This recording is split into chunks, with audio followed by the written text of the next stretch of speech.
Hello everyone, I'm Ben Coleman, your anchor host here for the Florida Aviation Network, coming to you live and in the clear from we're in the Central Florida Aerospace Academy.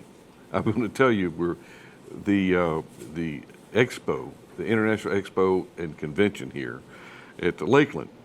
But I tell you, there's so much going on, and I want to make sure that we are all on the same page. There's a schedule that's on our website of these programs, and whenever you see a W underneath the program number, that indicates that it's available for wings credit. So always make sure you stay on until you get down to the bottom of the program at the end, and you'll see a code. You need to put that code in to get your wings credit. So for some people that don't fly, that don't rely on the wings credit for their flight review, doesn't mean a thing to you. That's okay. It should, because you need to get your pilot license, and every 2 years you need to get that biannual flight, what used to be called a biannual. Now it's just a flight review. Today, we have, if you've noticed that I have been the host here for quite a while, we have extra hosts. We're gaining hosts. I think they're getting ready to put me out to pasture, and that's fine for me, because there's a lot of grass to chew on out there. But we have a person here, and I thought it was just ideal, perfect, because her last name is Coleman. Tweet Coleman. Tweet, welcome to the set here. Yeah, thank you very much, Ben. Thank you. You're my brother, you know? Yeah, we're twins, actually. That's it. Well, I guess we could be. Never mind. I won't go there. Tweet, the reason that I would look forward to this session with you is to both introduce you to the crowd and our volunteers. Mm-hmm. You got Jack, Ryan, and Mark on the cameras here, and we're an amateur group that try to perform like professionals, mm-hmm. and they do an excellent job. Mm-hmm. We're doing better and better all the time. Great. Field work, we're going to get you out in the field using this little gadget here. Great. And once we record something, it's down for perpetuity. Mm-hmm. I didn't realize that film degraded back in the old days, and if you didn't have the right, good, high-quality film, your movies would disintegrate. Oh, wow, I didn't know that either. But in digits, what I understand, even digits deteriorate and decay a little bit mm-hmm. when they put stuff on the. I didn't know that. Mm-hmm. I thought once you digitize something, it was that way forever. But evidently there's new ways to enhance that, and that's a long-winded way of going around what we do and why we do it, and it's for education. Tell us a little bit about how important it is for you and your background and career for aviation education. Well, first, thanks for having me, Ben. We go way back, right? We do. We were all FAAers, as we say, together a couple of decades ago, and mm-hmm. so we didn't work in the same office, but I heard a lot about Ben Coleman, my brother. So it took me a while before I finally met you, and I thought, wow, that's great. Good. Yeah, it really wasn't all he was talked up to be. I wasn't impressed at all. Yeah, but yes. My whole career, adult career, let us say, was with aviation in one form or another. I grew up in Ohio, in Buckeye State. Any Buckeyes out there? Hello. I grew up in Ohio, and I think my friends say I was about 8 or 9 years old, and I lived in a neighborhood that was all boys. And so naturally then I went out and did what the boys did. I played baseball and so on. But I remember looking up in the sky and looking at this gray tube up there and saying, well, what is that? And they told me, well, it was a DC-3, and it was flying from the Akron-Canton Airport to Cleveland. You know, that was probably all of about 20 minutes, right? The corridor, yeah. Pardon me? The corridor there. Yeah, the corridor. And I said, you know, that's what I want to be. I want to be a pilot when I grow up. And all the boys said, oh, get out of here. You can't do that. You know, the coaches said, you can be a flight attendant, but you couldn't be a pilot. And I said, I think a flight attendant, that might be too hard. You have to work with the passengers all the time. I'd like to fly the airplane. So that's how I got my first interest piqued because I know you talked to some people previously. I didn't have any relatives or I didn't have any mentors, but just intuitively, I knew that that's what I wanted to do. And you asked me earlier, how did I get the name Tweet? Well, actually, I was born Teresa, okay? Teresa. I never felt like a Teresa. The name just wasn't in sync with who I was. But when I was playing baseball and looking up there, my friends nicknamed me Tweet, Tweety Bird. And somehow that just really felt good. And so when I was 18 years old in Ohio, I was in a little town, Louisville, Ohio, I took my $50 to the local attorney and I said, I'd like to change my name from Teresa to Tweet. And he said, well, what do your parents think? And I said, well, I didn't tell them, but I was 18, right? So I changed my name legally when I was 18 to Tweet. And so that's the rest of the story, if you will. Excellent. See, I had no clue. I know. But you have a middle name? Well, I kept Teresa. Okay. Well, that's When I went home and told my mother, I said, I just kind of shift the position of Teresa. I like it. But yeah. Flying wise, Tweet, tell me, I know you have thousands of hours, Right. flown a lot of different types of equipment. And for some of the folks that view this, all they see is this attractive woman. And how could she have that much flight time? Well, you know, it's interesting, Ben, that you should say that. When I was 18, I was thinking about what should I do in life, and my mother didn't really want me to go into any part of aviation. And she said, well, why don't you be a nurse? You know, and back then, females were nurses and teachers. That's kind of our track, right? And I said, okay. And she said, you know, I wanted to be a nurse. I couldn't be. So if you would be a nurse, that would be great. And so I said, sure, I'll do that. So I was a nurse. I worked at the Cleveland Clinic as an operating room nurse. And then a little later, I worked at Mayo Brothers in Rochester, Minnesota. I wanted to go one of the best places for medicine. And they said, well, Mayo Brothers is top notch.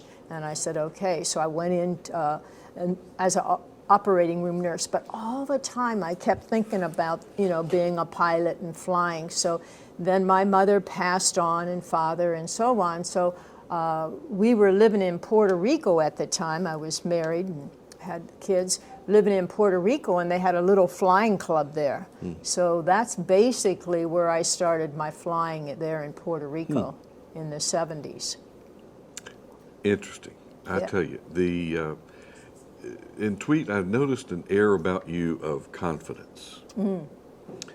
And that confidence, it's sometimes misconstrued, at least it has been for me, because I've been somewhat confident my life.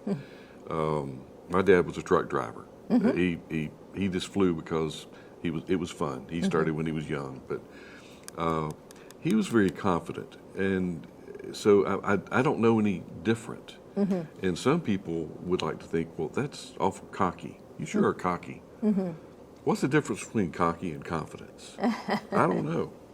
I just know you're comfortable in your skin, and that's what I appreciate about you personally. Right. Well, thanks. And it's just so refreshing that you're very, very much into women's organizations. Yes, very much. And that's so important, so important. This has been a male-dominated industry for so long. Right. And you know, women, they can't fly. Right. Well, right. come on now. No, women actually make better pilots and mechanics than most guys I know. Right. I like to see more and more women go into mechanics. You're right. That's really great. Yeah. Well, that's one of the reasons whenever I did become a pilot, I wanted to be a flight instructor. I wanted to be on the other side of it. And I know after a couple hundred hours of being a flight instructor, it surprised me actually that some of the male, and you know how close you are in a Cessna 150 or a 152, you're elbow to elbow with somebody.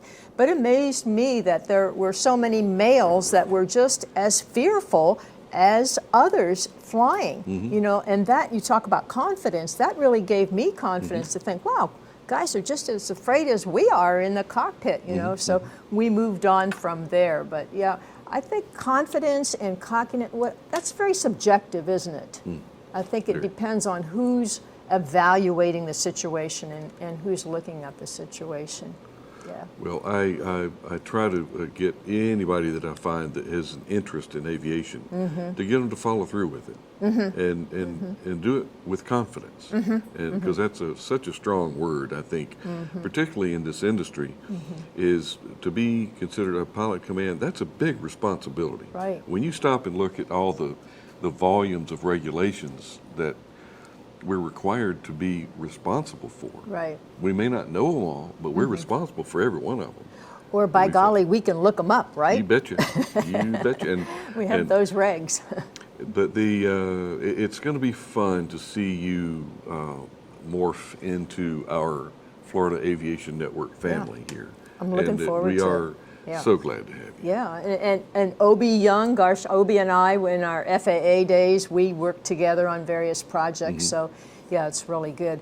But, one story I'd like to relate to you, I was very fortunate. My husband was in the Navy, so we were in Hawaii, and I looked up to see who was flying in Hawaii, and it was Continental Air Micronesia at the time, way back in the early 80s. So I applied to Continental, and I was fortunate enough to get on board. And so I started off as a flight engineer and flew for Continental out there. But and then I moved on to the 747 when we remember People's Airlines? Oh, yeah. Yeah, Continental picked up a couple of their airplanes, the 100 and 200 747s. So I got on with the 74, and I was flying to Australia, from Hawaii to Australia a lot. That was one of my major routes. And I remember somebody saying, well, how is it flying to Australia? And I say, well, the first 100 times it was pretty interesting. But then after that, it kind of gets to be routine. Kind of monotonous. And in aviation, you can understand that. But this particular day, we were flying back from Sydney to Honolulu, and we were walking down the gateway there, and there were two young gals, and they were Australians, I think. And so they tapped me on the shoulder and they said, can we talk to you about, aviation? And I said, yeah. And they said, well, we would really like to be a pilot, but I know that there's a lot of cost involved, whether it's in America or Australia or whatever. The cost is kind of limiting, if you will. So I went home and I thought about that, and I talked to my husband, who was in the Navy, he was a physician in the Navy, and I said, what I'd really like to do is to start up a scholarship for women specifically, because we're utilized in the aviation field. I think it was like 2 or 3% women that were flying in the airlines. And so in 1990, we started a scholarship, and I started it in partnership with the American Association of University Women. Have you heard of them, AAUW? No, I have not. Okay. AAUW is an international program, and you either have to be a college graduate or attending college to be a member. And it's basically women helping other women. So I thought it would be a really good place to start a scholarship. So we've been offering the scholarship since 1990. If you look it up, AAUW Honolulu.com, you'll see the scholarship. So the second Saturday of every month, we go back to Hawaii, and I have an aviation panel, and we interview the top 5 women. And you have to be at least solo before you can apply for the scholarship. And Ben, it's a red letter day for me to, see such eagerness of women that want to get the scholarship and want to fly and want to continue on. So that's one of the ways of giving back. And you wrote a book. Yeah, wrote a book. Wrote 3 books, actually, and this is my first book, Take Your Life Off of Autopilot. And basically, it's in 21 chapters, because it takes, allegedly, 21 days to change a habit. And so, I wrote this book. Could I read to you one of my favorite quotes? Please, Not the whole book. Why don't we share it with our audience, too? Yeah, this is one of my favorite books, and I love the book, Take Your Life Off of Autopilot. Most men live lives of quiet desperation and go to the grave with the song still in them. It's by Henry David Thoreau. But, that is so true. That's profound. Yeah, that is profound. And how many people that we know that really go to their graves with their songs still in them. Yeah. And I find, though, people in aviation, they really love their job. Didn't you find that to be true in maintenance? And Very true. And the ones that didn't usually didn't stay in it very long, So- and they weren't any good at what they were trying to do. So we move on. Yeah. Move on. yeah, yeah, There's achievers, overachievers, and underachievers. And I think we've a lot of people that are just, okay, I can achieve this, I can achieve that. We want the overachievers. Right. We want the ones that go that one step beyond. You obviously are an overachiever. right. Well, again, I think, not- you know, if you love, I heard you say, if you love what you're doing, you're not really working, right? Well, it's not work. I Yeah. haven't worked a day in my life. And it's so much fun to do that. Yeah. Tweet, there's something else that you have here, opportunities. And I know that you've mentored a lot, and you're not, you shared with me your first 30 to 60, 60 to 90. You're in the last phase, and you have to live to be 108? 106. 106. 106, that's my goal, healthy 106. I'm shooting for 124, because I need okay. to be alive that long to finish all the projects that I have started. I thought you were around going to my say place. off your mortgage or something. Oh, no. Well, mortgage, what's that? We don't have a mortgage. We got a big hangar, but and I got a lot of projects. Yeah. Got to live 124. Sounds good. Well, actually, I've thought about this, and I think of my life as 3 phases. The first 1 to 30 years is basically going to school and learning, you know, a trade or what I'm going to do. And then from 30 to 60 is actually putting that into use and work and so on. That's what I did in my life. And then 60 on is really giving back. So yes, I do believe in mentoring and giving back, because I know I was very fortunate to do what I did, and I had a lot of people on the way help me. And so it's my way of giving back by mentoring in the high schools and so on. And I was talking to one of our principals, and Mr. Shirley, and I said, yeah, we're in the high schools with the aviation program. And he said, well, would you do me a favor? And I said, yeah. He said, I really think we should start in the grade school. He said, grades 4 and 5, that's when, you know, they're very moldable and pliable, and we should start sowing seeds in there. And I told him about the Young Eagles program, because that starts, I think, at 7 years old, right, for the Young Eagles. But yeah, so whatever we can do to encourage aviation and aviation safety, that's what we're all about here at Florida Aviation Network, right?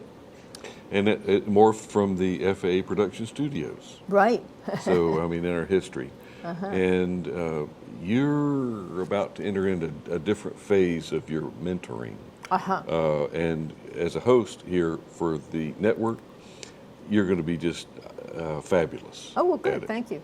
Thank you. And Well, you as my mentor, I'm looking forward to it. I don't know how to take that. I don't. I'm honored, but I'm not worthy. I'm just not worthy. Well, you know, but- I think a lot of people think mentoring is like for high school or college kids, but you know, I really, even at my age, think of you as my mentor here. So. Well, the thing that I would like to share with you are all the times that I've stumped my toe, and I would like to not see you stump your toe in the same way I stump my toe, because my toes are sore. And that's the reason that if I can share something with you that I've learned, Yeah, appreciate it. give you the benefit of that knowledge, and we pass it on, Yeah. pay it forward. Yeah. There's all sorts of little things that you're going to have pop up here with your guests, and I think you start with Rochelle. I think is the next interview is Rochelle, Oh, good. and you're going to be doing Rochelle. Okay. That sounds And good. we need to change that phrase. You're going to be interviewing Rochelle. Okay. And let's see, we have a schedule. We go to the schedule and we're live. One thing I like to share with everybody, when something goes wrong, like somebody dropped something, you heard that? It's okay, we're live. It's okay. Oh, that was, okay. Oh, man, okay, that was Sierra knocking the door down up right there. But this is why we call it live. And things happen. Right. And such is life, right? Sure it does, Yeah. and we got to deal with Good- roll yeah. with it, and it's Yeah. no big deal. Usually, it's no big deal. I just got the 2-minute warning. Okay. So what we're going to do is try to hit it right on the hack to wind this down. And we have probably another 90 seconds now at this point. Okay. And I'm getting some abuse in my left ear. As a matter of fact, for the camera one, camera one, Yeah, camera I one. think they got you. Take one, take one. There you go. Okay. And now, I'll just get it again. You're not directing from that position. You're the host. You can't direct. So now we have about 1 minute, and I'm going to dedicate that to, see, I told you, Tweet.